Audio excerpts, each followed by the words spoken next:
The horrific rape that occurred in the Kakkar hospital in Kolkata and then subsequent death, there are certain questions being raised which raise doubts over whether this was a one-man job or if this was all part of a much larger cover-up.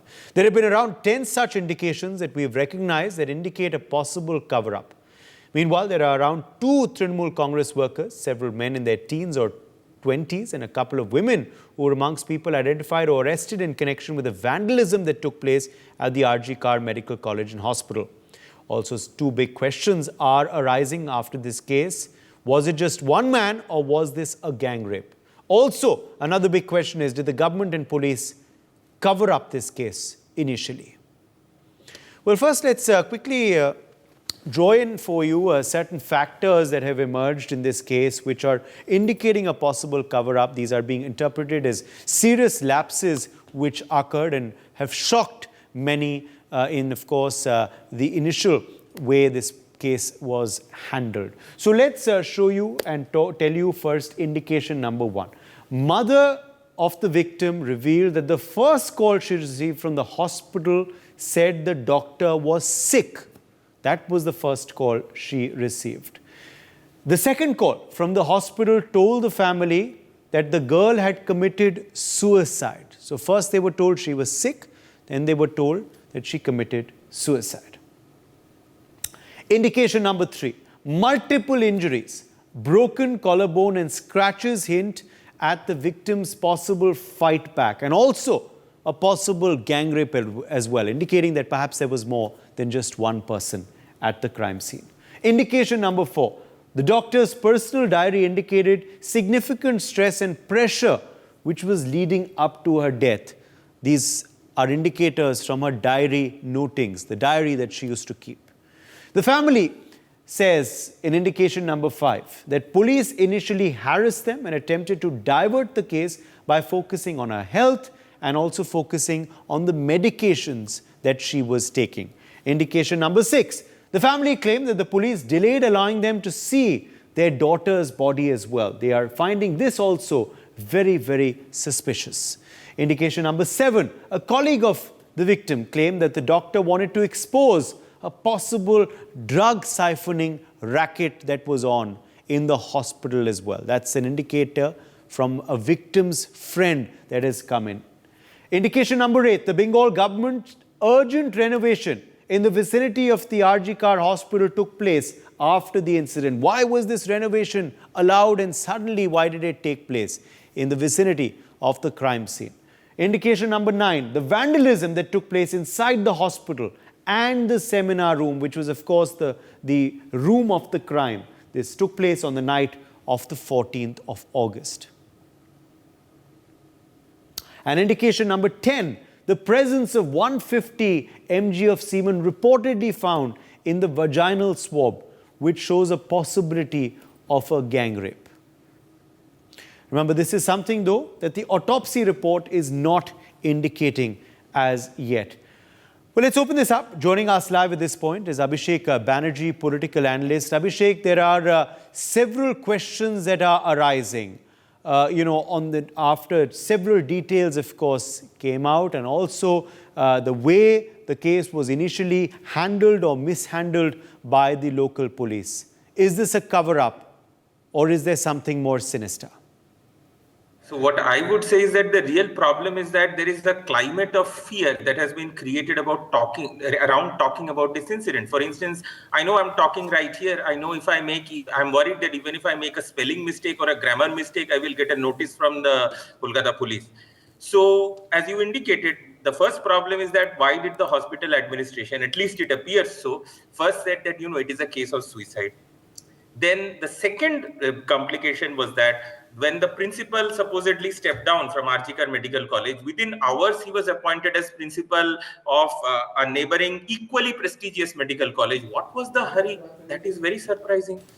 Then on top of that, there is this very suspicious, so-called mob attack that happens at the college.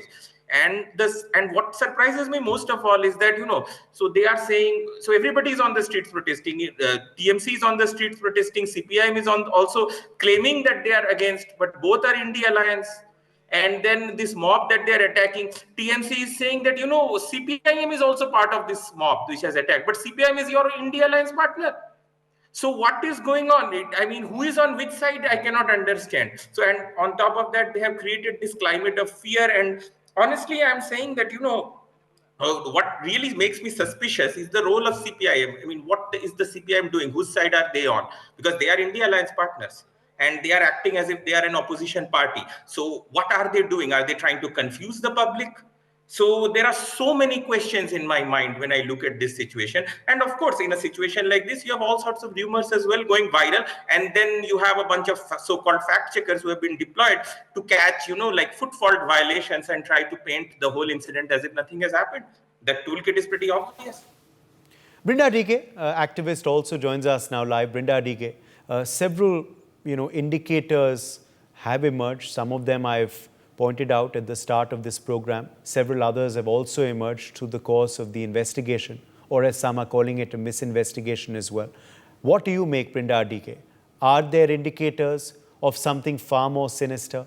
Are there indicators of a cover-up? Are there indicators that there was perhaps not just one individual at the crime scene, one accused in this case, who is the one arrested? Perhaps there were others as well? In your opening remarks itself, you pointed out several indicators. Now, that itself is very clear that there is a cover-up.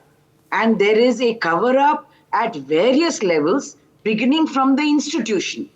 So it started with an institutional cover-up, and then it has gone forward to the government and the state agencies, like the earlier panelist spoke, saying that we have to be now worried and bothered about what we speak, what subjects we talk about, what is our subject and predicate. And in free India, 78 years that we are talking about now, celebrated just a couple of days ago, we have to be worried as citizens that we cannot challenge and question all of this that is happening by the government, elected representatives, the bureaucracy, the state machinery that should and must extend safety to everybody, especially to women working in a government hospital. And when citizens are questioning, when citizens are giving their opinion and view, must now be scared. Yes, look at the brutality with which this doctor has been murdered, has been raped and murdered. Her legs at right angles, her pelvic girdle broken. I mean, all of that very clearly suggests none of us have to be Sherlock Holmes to say it is not one person's job. There have been several, and given that a human being can only produce 15 grams of semen, so 150 grams is absolutely more than 8-10 people. So all of this is showing to a cover-up. And the cover-up at making citizens as fools. Somebody is having a 7,000 mob. How did they round up 7,000? You mean to say that the Calcutta police is devoid of any technology, any intel? It would have taken them 4 or 5 hours minimum to gather that kind of people. And there was no information, no inkling that the Calcutta police had something like this is happening, stopping a protest by doctors, a peaceful protest. So there has been cover-up at various levels, and a lot of big people are involved. And like you also mentioned, this is not also the first case of this nature at RG Kar Hospital. Something like this happened several years ago also, and it has been covered up as a suicide. So I'm hoping that the CBI is not only going to look at this particular case, but would go further to look at a lot of other such cases. And we must not forget that the last 8-9 days have brought to sharp focus not only Bengal, but also other states, where these kind of rapes continue, murders continue, and there seems to be only blame game by politicians and the state machinery without an iota of taking responsibility or being accountable to this kind of abuse and gender-based violence on women. Because today, rape is terrorism on women. An advisory being posted for women to be safe. What is this nonsense and rubbish? What are you telling women to be safe? Which woman wants to come there and say, yes, I'm available to be raped? You have to put into place security. Your machinery needs to be in place. And then you say, we have taken action, because this is not just a obligation. It is the duty of the state and the institution to uphold the safety of women and girls. Nirmal Kaur, former IPS officer, is also joining us live, former DGP Jharkhand, in fact. Nirmal Kaur, really shocking details, of course, emerging. What do you make of the way this case was handled initially by the Kolkata police? Many people saying even the CBI taking charge and the way they've also gone about their investigation is still leaving a lot to be desired. But initially, what do you make of the way this case was handled by the police, Nirmal Kaur, since you've also been an IPS? And also, what do you make of the several lapses and loopholes that have emerged, which are indicating something far more sinister than what it appears prima facie? Primarily, initially there was a lot of watch-up, which leads us to the question, if I were there, whether it's a murder which is being disguised as a rape, or is it actually a very brutal rape which ended up in killing the girl very brutally? So, the way the body was found and the kind of mutilated body and, the kind of, tortures that were done to the girl, that shows that it's not a case of plain rape. Maybe she was tortured for something and killed, and then it was made to look like a rape. Maybe it is a gang rape. Maybe many people gathered there to teach her a lesson. One doesn't know. But initially, definitely there is a botch-up. And only a good, sincere investigation can show. The problem here is that, like in the extent you have a golden hour, if the body is cremated, rape cases rest on medical legal evidence.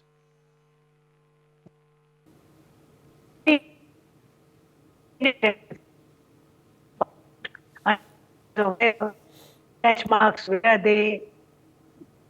And the perpetrator's body, if there's anything, all that is to be taken care of. But I don't understand what was the unholy hurry to cremate the body. Why was the body cremated in such a hurry? Cremating the body, they could have had a second post-mortem.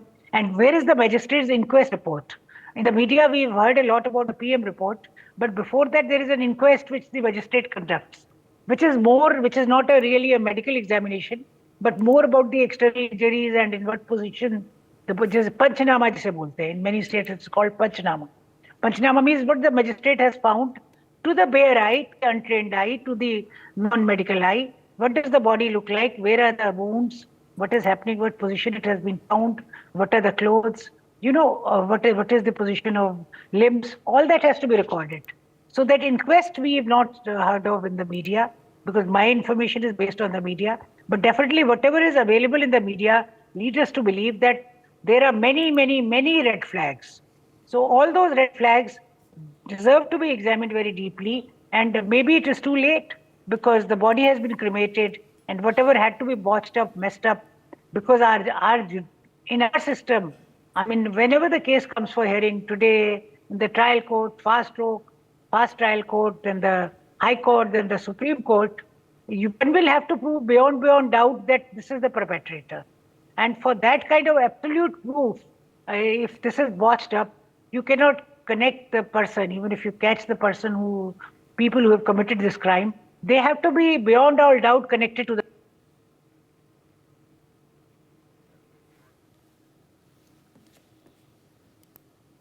Nirmal Kaur, can you hear me? Okay, I think we've lost her connection, unfortunately. Yes, Nirmal Kaur, I think you're back with us. Please complete your point. We'd lost you, ma'am. Flags, and the initial investigation have been botched up.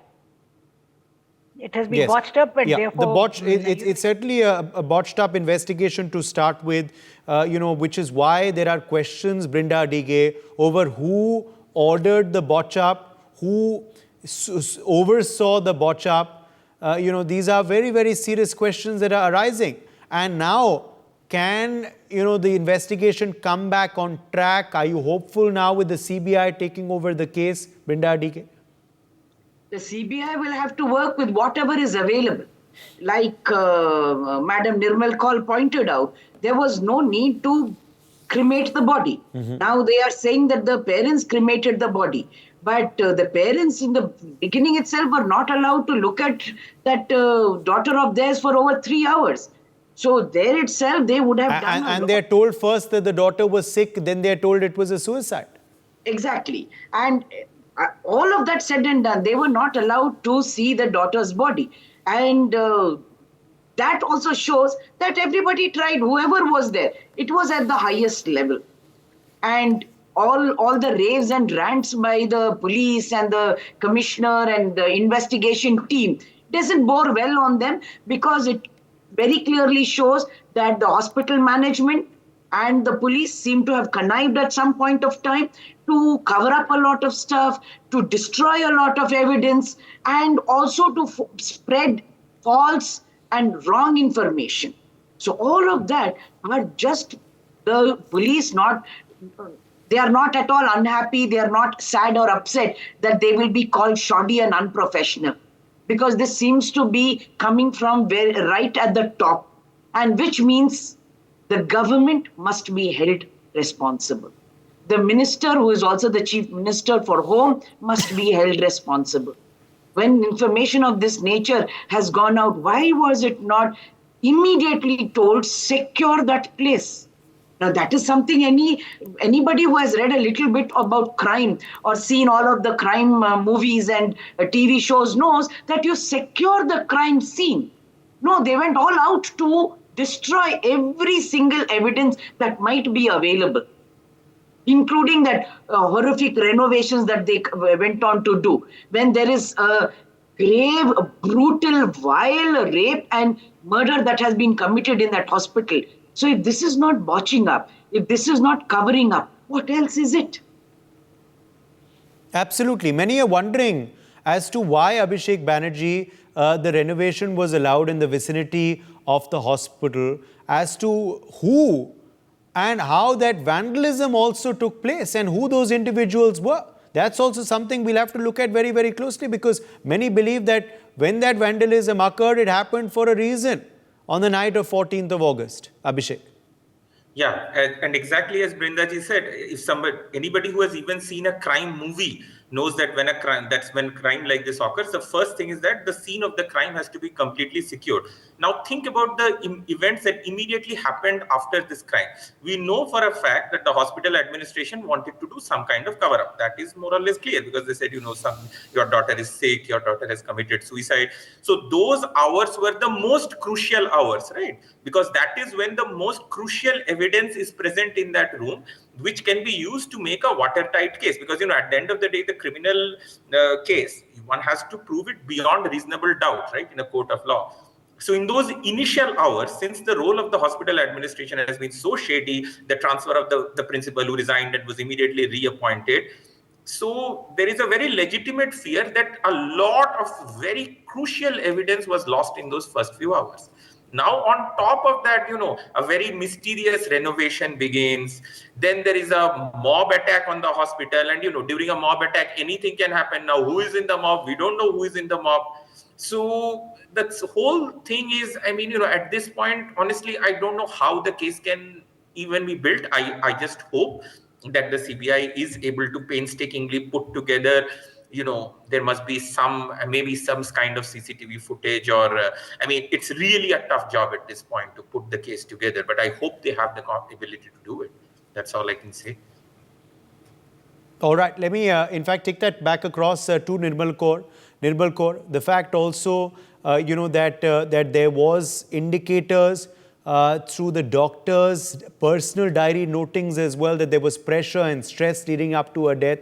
There is now an acquaintance of the victim who says that she wanted to disclose some racket that was on in the hospital. These are all, questions that the investigators now need to delve into.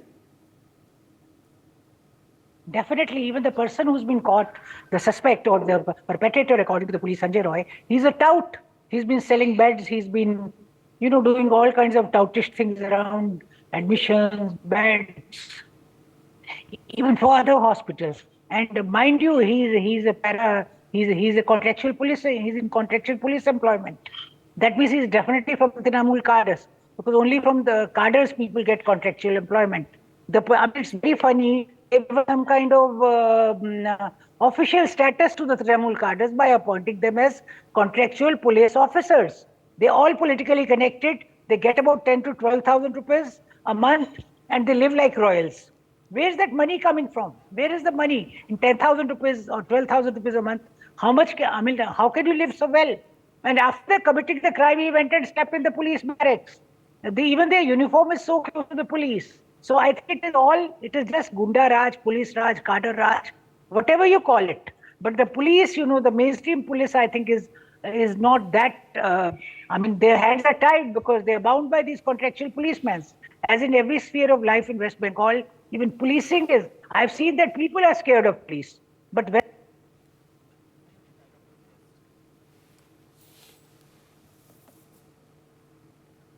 Nirmal Kaur, can you hear me? Okay, I think we've lost her. Let me go back to Brinda DK. Okay, I think we've lost Brinda's connection as well. All right. For more such videos, subscribe to the NewsX YouTube channel, hit the bell icon.